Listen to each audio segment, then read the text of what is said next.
key part, I think, which will help across the board is that the finance has been put in place. And this, with this action plan, we've secured 5.3 billion to be spent on social housing and housing construction over the next 4 to 5 years, the item of the plan. The first phase of that was budget 2017, which is being implemented now as January and rolling out. And we've secured a 50% increase in the budget for housing alone for this year. So the spend this year will be 1.3 billion. So now local authorities realise that the finance is there, okay? So that's the financial resources are no longer an issue to deliver social housing.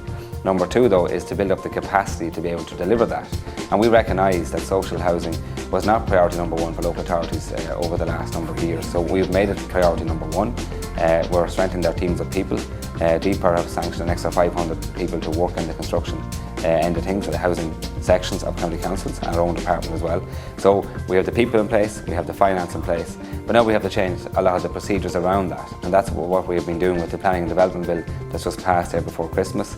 And another change we're making to the process of delivering social housing. So we've strengthened the toolkit of local authorities to be able to deliver social housing.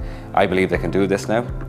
Myself and Simon Coveney spent a lot of 2016 going around to visit our local authorities, to ask them to work with us on the strategy, to row in behind it, put in place the measures that are needed. They're doing that, they're all on board, and local authorities, I think, are up for this now, and they are prepared to work with all the stakeholders locally in each county to deliver housing through direct build social housing, through turnkey projects, to bring back vacant stock, because that's a big issue, even for a lot of your members as well. We have a lot of vacant properties, and there's a range of initiatives in the action plan for housing which will deal with this and bringing back vacant stock as well, again for social housing, but also for the private market as well. So I do believe that you will see over the next number of years the social housing and that budget being spent.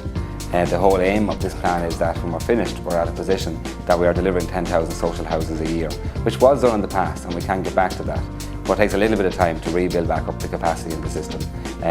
But as we stand today, there are about 365 social housing projects sanctioned, which will deliver up to about 4,500 social houses already sanctioned.